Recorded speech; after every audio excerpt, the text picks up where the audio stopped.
Hmm? Ok, oui, c'est bon. Hmm? Alors, nous enchaînons également en français avec Kalilou qui va faire le français et certainement le poulard aussi. alors, alors Kali, mes félicitations pour cette belle victoire. Quelle a été la clé de cette victoire? Merci, merci. On savait que ça allait être un match difficile, un derby contre la Mauritanie. On avait vu au match aller que ça allait être, c'était pas une chose facile parce qu'ils nous ont mis vraiment en difficulté. Là, ils sont venus avec leurs armes. Mais comme Crépin l'a dit, la détermination, les joueurs étaient à 100%, ils ont tout donné sur le terrain. Ils voulaient faire plaisir au public sénégalais, à son peuple, au président, au gouvernement qui était présent aujourd'hui. Et je pense que tout le monde peut être fier de cette équipe, fier de ses joueurs, fier de vos petits frères, parce que vraiment ils ont tout mis, ils ont donné leur corps. On l'a vu avec Edouard Mendy au match aller où il s'est blessé. Donc je pense que les joueurs, quand ils viennent dans la tanière, ils sont prêts à donner tout, c'est-à-dire leur corps, leur sang et même un peu plus. Donc aujourd'hui on peut être fier de ce qu'on a fait et Inch'Allah c'est de bon augure pour le futur.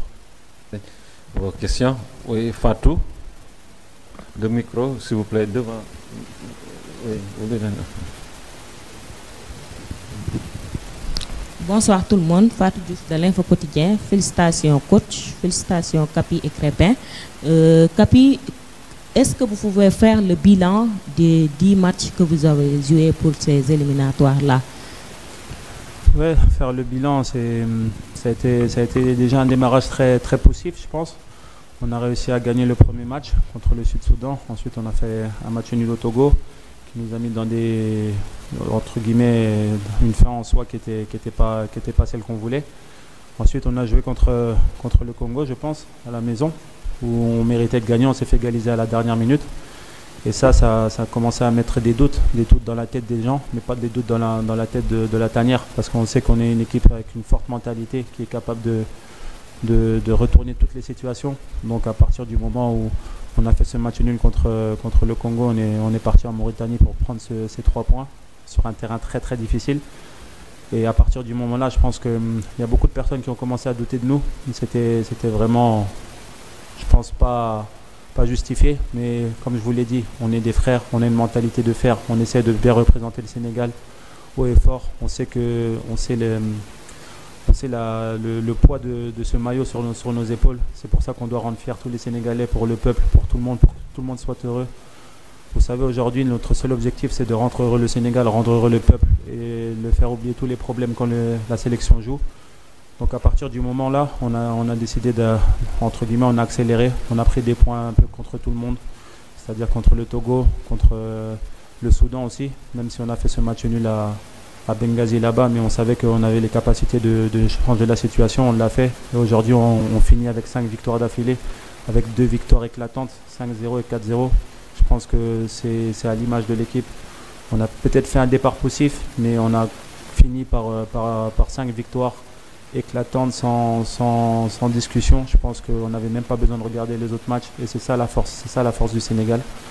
Aujourd'hui, je suis fier de représenter, fier que ces joueurs m'ont choisi comme capitaine et j'espère qu'on va continuer comme Crépin l'a dit auparavant, continuer à représenter le Sénégal parce que quand on vient ici, il y a 26 titulaires qui sont convoqués, mais grâce à l'état d'esprit, les cœurs sont blancs. Je pense qu'il n'y a aucune animosité dans cette sélection et grâce à cela, on arrive à avoir les prières de ce peuple sénégalais et sont exaucés. Alhamdoulilah, aujourd'hui on est qualifié pour cette Coupe du Monde.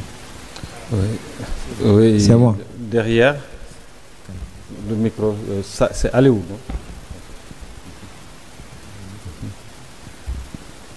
Après. Bonsoir Khalidou. Alors aujourd'hui c'était votre 20e association en défense centrale avec Moussa Niakhaté. Donc c'était également votre 14e association en match officiel. En match officiel également, vous n'avez encaissé que 2 buts, donc un seul dans le jeu, c'était ici contre la RDC, et un autre contre la Côte d'Ivoire à la CAN, c'était sur penalty.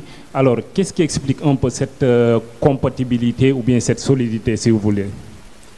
Non, vous savez, j'aime pas trop parler des individualités. On sait qu'on essaie de défendre tous ensemble. Avec Moussa, on essaie de donner le 100% de nous-mêmes.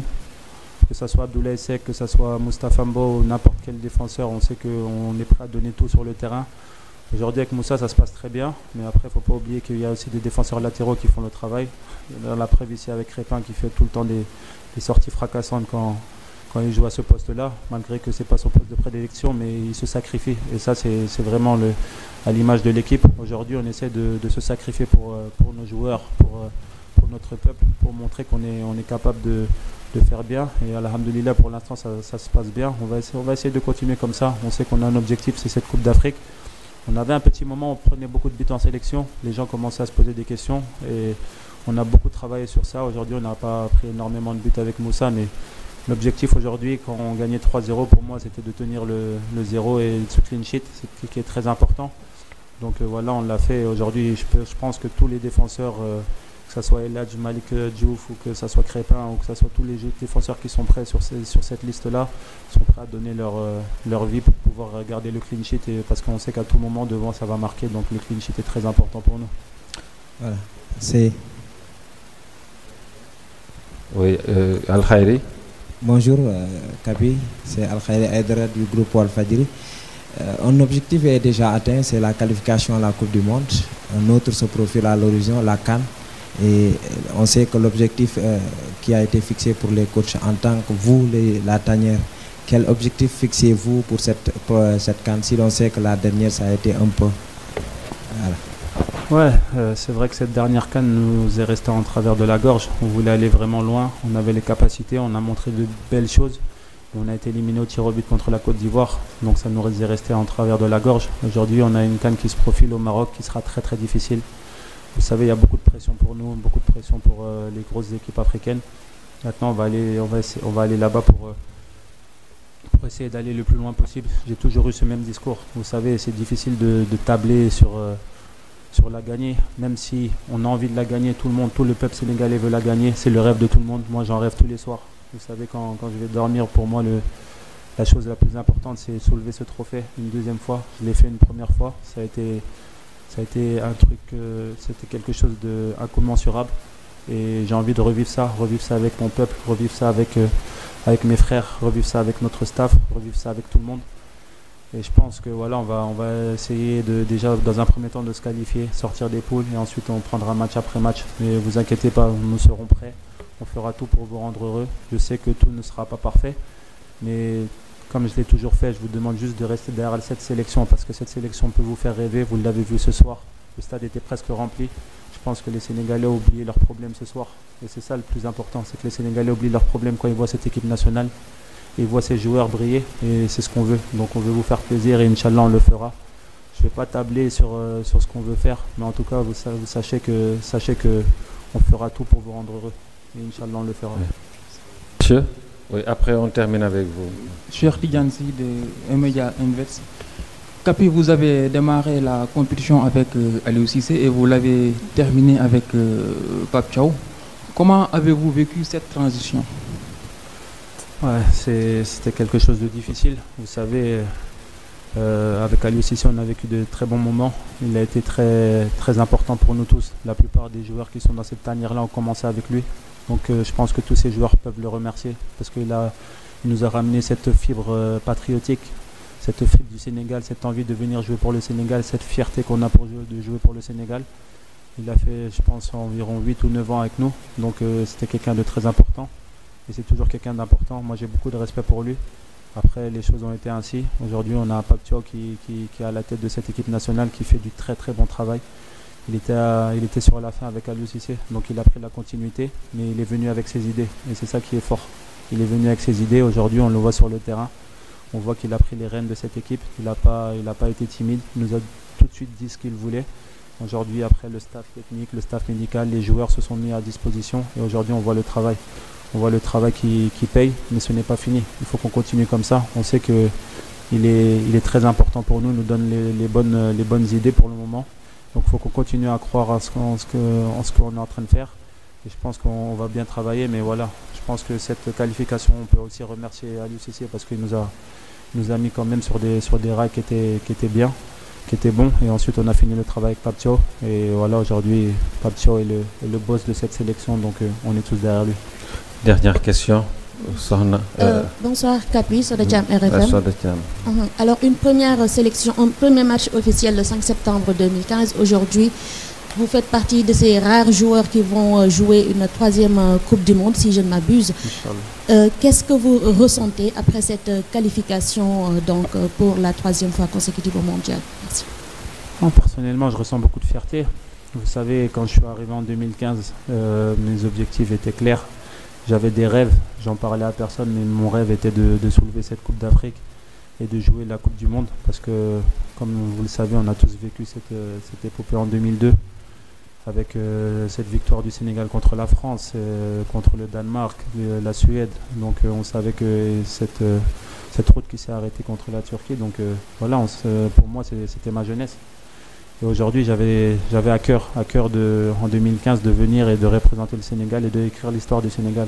Alhamdoulilah, j'ai essayé de l'écrire ma petite partie et ce n'est pas fini. J'espère que voilà, on va continuer à l'écrire ensemble.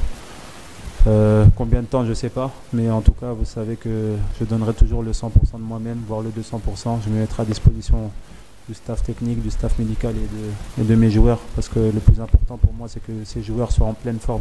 Parce que quand ils sont en pleine forme comme ça, on sait qu'ils peuvent nous faire du bien à tout moment. À moi d'essayer de leur donner cette stabilité. Aujourd'hui, on le fait bien. Et personnellement, très fier d'être qualifié 3 fois d'affilée à cette Coupe du Monde. C'était un objectif clair. Maintenant, on espère qu'on arrivera en bonne santé au mois de juin. Mais avant cela, il y a un grand objectif au mois de décembre qu'on va essayer d'avoir tous ensemble. Et ensuite, on pensera à cette Coupe du Monde. Maintenant, on peut mettre la Coupe du Monde, je pense, de côté. Après, on y pensera au mois de juin. Là, maintenant, il va falloir bien préparer cette Coupe d'Afrique parce que c'est un objectif et je pense qu'on est tous motivés pour ça, comme Crépin l'a dit auparavant. Donc, voilà, on sait qu'on peut écrire l'histoire et je vais continuer à écrire l'histoire avec ses frères. Merci beaucoup, Capi. Merci, Crépin. Merci, Teddy. Et grand merci à vous